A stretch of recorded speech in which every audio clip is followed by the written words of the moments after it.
Hello friends, नमस्कार। मैं आशीष कुमार आपके अपने प्यारे से YouTube channel sunrise reel update में आप सभी लोग का हार्दिक स्वागत करता हूं। फ्रेंड्स, आज आप लोगों के बीच में हिंदी राजभाषा के पार्ट 2 लेके आ चुका हूं। जैसा कि आपको पता है कि पिछले वीडियो में मैं हिंदी राजभाषा पार्ट 1 लेके आया था। उसमें 10 क्वेश्चन कराए थे जो रेलवे एलडीसी में पूछता है। तो उसके बाद साथियों फिर से मैं नेक्स्ट पार्ट लेकर आया हूँ। इसमें भी 10 क्वेश्चन हिंदी के राजभाषा से रहेंगे जो अक्सर हमारे विभागीय परीक्षा, जो रेलवे का विभागीय परीक्षा होता है, उसमें देखिए बहुत इम्पोर्टेंट होता है, पूछा जाता है। तो साथियों, जो पहला वीडियो अपलोड किया था वो हिंदी दिवस जो पिछले दिन था 14 सितंबर को, उस दिन मैंने वीडियो अपलोड किया था। उसके बाद साथियों दूसरा वीडियो है जो आज आप लोगों के बीच में मैं लेके आया हूं।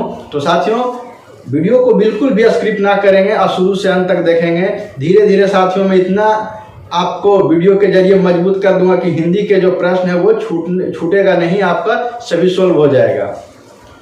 तो साथियों, वीडियो शुरू करने से पहले आप लोगों से हाथ जोड़ के निवेदन है कि अगर आप हमारे चैनल पे नए हैं और चैनल को अभी तक सब्सक्राइब नहीं किया तो प्लीज़ हमारे चैनल को सब्सक्राइब कर लें और जो बगल में प्रेस बेल आइकन है उससे भी दबा लें ताकि वीडियो का जितना भी नोटिफिकेशन हो सबसे पहले आपको मिले। तो चलिए मैं लेके चलता हूँ स्क्रीन पे। ये पहला क्वेश्चन है जो आपका कह रहा है कि विदेशों में स्थित भारतीय कार्यालयों में कितने पत्राचार हिंदी में होना चाहिए। क्वेश्चन कह रहा है, वो कह रहा है कि विदेशों में स्थित भारतीय कार्यालयों में कितना % पत्राचार हिंदी में होना चाहिए। मतलब कह रहा है कि जो विदेश में स्थित भारतीय कार्यालय है उसमें कह रहा है कितना % जो पत्राचार है वो हिंदी में होना चाहिए। क्योंकि विदेश में साथियों अलग भाषा चलता है तो उसके लिए हिंदी पत्राचार की भी कुछ परसेंटेज रखा गया है। तो इसीलिए पूछा गया कि कितना % होना चाहिए। ऑप्शन का में है 50%, ऑप्शन खा में है 100%, ऑप्शन ग में है 30%, ऑप्शन घ में है 75%। तो साथियों आपका सही जवाब हो जाएगा जो ऑप्शन नंबर ग, आपका 30%। साथियों 30% है वो कहाँ होना चाहिए, विदेश में स्थित भारतीय कार्यालय में हिंदी पत्राचार का क्या है परसेंटेज होना चाहिए, वो 30% होना चाहिए। चलिए साथियों नेक्स्ट क्वेश्चन की ओर चलते हैं। साथियों दूसरा क्वेश्चन कह रहा है, इनमें से कौन सी भाषा संविधान की 8वीं अनुसूची में नहीं है। ध्यान दियो साथियों, कह रहा है कि इनमें से कौन सी भाषा संविधान की 8वीं अनुसूची में नहीं है। क में है मैथिली, ख में है सिंधी, ग में है इंग्लिश अंग्रेजी और घ में है नेपाली। साथियों मैं आपको इससे पहले बताना चाहता हूं कि जो 8वीं अनुसूची में है वो 22 भाषाओं का उल्लेख किया गया है। उसमें से साथियों ये जो सभी भाषाएं हैं वो उसमें सम्मिलित है, लेकिन एक ऐसा भाषा है वो हिंदी राजभाषा में सम्मिलित 8वीं अनुसूची में नहीं किया गया है। तो साथियों आपका जो सही आंसर हो जाएगा वो ग हो जाएगा। अंग्रेजी भाषा है वो इसको हिंदी में 8वीं अनुसूची में शामिल नहीं किया गया है। और साथियों इसी के साथ एक क्वेश्चन और आता है कि जो विदेशी भाषा किसको सम्मिलित किया गया था। तो जो नेपाली भाषा है वो 8वीं अनुसूची में विदेशी भाषा है। तो यहाँ से 2 क्वेश्चन हो गए।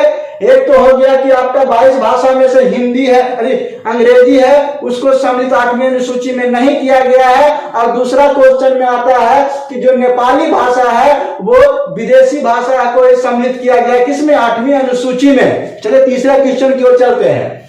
तीसरा क्वेश्चन कहता है साथियों कि संविधान के किस अनुच्छेद में हिंदी भाषा के विकास के लिए निर्देश दिया गया है। तो हो गया ऑप्शन नंबर का में 351, ऑप्शन खा में 343, ऑप्शन ग में 344 और ऑप्शन घ में 350। हो जाएगा वो क्या 351 जो अनुच्छेद है उसमें कहा गया है कि हिंदी भाषा के विकास के लिए दिशा निर्देश दिया गया है। चलिए अगला क्वेश्चन की ओर चलते हैं साथियों। चौथा क्वेश्चन है आपका, कह रहा है कि राजभाषा अधिनियम में कौन सी धाराएं जम्मू कश्मीर राज्य पर लागू नहीं होता है। ध्यान से देखिए साथियों, क्वेश्चन क्या कह रहा है कि राजभाषा अधिनियम की कौन सी धाराएं जम्मू कश्मीर पे लागू नहीं होता है। जैसा कि साथियों आपको पता है कि जो राजभाषा अधिनियम में धाराएं हैं वो 9 है। कितने हैं? धाराएं 9 है। उसमें से साथियों कहा गया है कि ये जम्मू कश्मीर है वो किस पे लागू नहीं होता है। तो ऑप्शन क में है अधिनियम 3 और 4, धाराएं 3 और 4, ऑप्शन ख में है 4 और 5, और ऑप्शन ग में है 6 और 7, और ऑप्शन घ में है 7 और 8। तो साथियों आपका जो सही आंसर हो जाएगा ऑप्शन नंबर ग में 6 और 7। जो 6 और 7 है साथियों वो जम्मू कश्मीर पे लागू नहीं होता है, और राज्यों पे होगा, लेकिन 6 और 7 है वो जम्मू कश्मीर पे लागू नहीं होगा। 9 जो आपका धाराएं हैं उसमें से।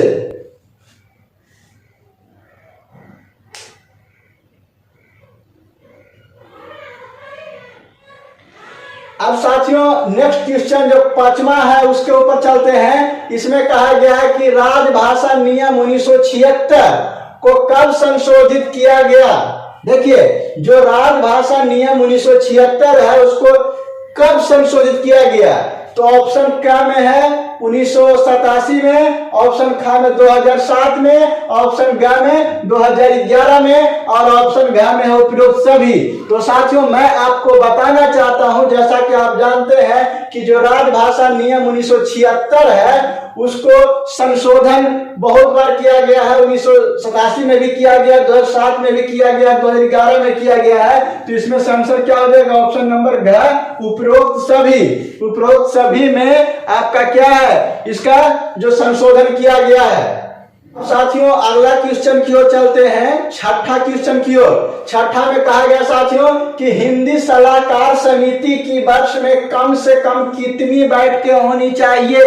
देखिए कह रहा है कि जो एक पहले बताए थे कि जब नगर राजभाषा कार्यान्वित में तो उसमें बताया था कि वर्ष में 2 बार क्या आता है, लेकिन साथियों यहाँ पे कह रहा है कि हिंदी सलाहकार समिति की वर्ष में कम से कम कितनी बैठकें होनी चाहिए। ऑप्शन ए में आपका है 1, ऑप्शन ख में है 2, ऑप्शन ग में है 3, और ऑप्शन घ में है 4। तो साथियों इसका सही जवाब हो जाएगा ऑप्शन नंबर घ, मतलब कितना? 4 बार बैठक होना चाहिए। किसका? हिंदी सलाहकार समिति का एक वर्ष में 4 बैठक होना चाहिए। चलिए अब अगला क्वेश्चन की ओर चलते हैं। इसी पे 7वां क्वेश्चन है, कहा गया कि कार्यालय के राजभाषा कार्यान्वयन समिति की वर्ष में कितनी बैठक होनी चाहिए। साथियों क्या कह रहा है कि कार्यालय के राजभाषा कार्यान्वयन समिति की वर्ष में कितनी बैठकें होनी चाहिए। ऑप्शन ए में है आपका क में है 4, ऑप्शन ख में है 3, ऑप्शन ग में है 2, ऑप्शन घ में है 1। तो साथियों इसका भी जो आंसर होगा ऑप्शन नंबर का, मतलब 4 बार जो कार्यालय के राजभाषा कार्यान्वयन समिति का भी जो होगा कितना होगा? 4 बैठक होगा। अब साथियों अगला क्वेश्चन 8वां क्वेश्चन की ओर चलते हैं। अब ये आपका 8वां क्वेश्चन कह रहा है कि संविधान के किस अनुच्छेद के तहत राजभाषा आयोग एवं संसदीय राजभाषा समिति का गठन किया जाता है। क्वेश्चन को दोबारा रिपीट कर रहा हूं साथियों। कह रहा है कि संविधान के किस अनुच्छेद के तहत राजभाषा आयोग एवं संसदीय राजभाषा समिति का गठन किया जाता है। तो साथियों आपका जो ऑप्शन नंबर का है उसमें है 344, ख में 343, ऑप्शन ग में 345, और ऑप्शन घ में 346। तो साथियों आपका सही जवाब हो जाएगा ऑप्शन नंबर का 344 जो अनुच्छेद है उसमें साथियों आपका राजभाषा आयोग एवं संसदीय राजभाषा समिति का गठन किया जाता है। अब चलिए अगला क्वेश्चन क्यों चलते हैं। 9वां क्वेश्चन में कह रहा साथियों कि राजभाषा के किस नियम के अनुसार हिंदी में प्राप्त पत्रादि के उत्तर हिंदी में दिए जाते हैं। कि जो राजभाषा के किस नियम के अनुसार हिंदी में प्राप्ति के उत्तर हिंदी में दिए जाते हैं, समझिएगा। ऑप्शन नंबर क में है नियम 2 में, ऑप्शन ख में नियम 3 में, ऑप्शन ग में नियम 4 में, और ऑप्शन नंबर घ में नियम 5 में। तो साथियों जो उत्तर हिंदी में दिया जाता है वो नियम 5 में है। ऑप्शन नंबर घ आपका सही जवाब हो जाएगा। अब साथियों लास्ट क्वेश्चन 10वां है, उसके ऊपर मैं बात करता हूं कि जो कहा गया साथियों कि हिंदी सलाहकार समिति में गैर सरकारी सदस्यों की अधिकतम संख्या कितनी हो सकती है? तो कहा गया है कि हिंदी सलाहकार समिति में गैर सरकारी सदस्यों की अधिकतम संख्या कितनी हो सकती है? ऑप्शन क में है 14, ऑप्शन ख में है 15, ऑप्शन ग में है 13, ऑप्शन घ में है 12। तो साथियों जो कहा गया है कि हिंदी गैर सरकारी सदस्यों की संख्या, ऑप्शन नंबर आपका ख है जो 15 है, उतना ही होना चाहिए गैर सरकारी सदस्यों की संख्या। तो साथियों इस तरीके से आपने देख लिए कि सभी क्वेश्चन जो है बहुत ही महत्वपूर्ण और एग्जाम में आए हुए हैं और अक्सर ये सब आते रहते हैं। तो इसीलिए जो आपका ये है पार्ट 2 है, जो इसको आप लोग भली भांति की समझने का कोशिश करेंगे, एक एक जो पार्ट है उसे ध्यान से देखेंगे। तो साथियों यही था आपका आज के 10 अति महत्वपूर्ण क्वेश्चन जो मैं आपको बिल्कुल व्याख्या करके बताया हूं साथियों। और जो कभी ऐसा भी होगा कि मैं आपको सभी का पूर्ण रूप से व्याख्या करूंगा, सभी चैप्टर बाय चैप्टर। तो साथियों वीडियो अच्छा लगा होगा तो एक लाइक तो बनता है साथियों, और चैनल पे नए हैं तो चैनल को सब्सक्राइब करना ना भूलें। और साथियों जैसा कि आपको पता है कि सनराइज रेल अपडेट पे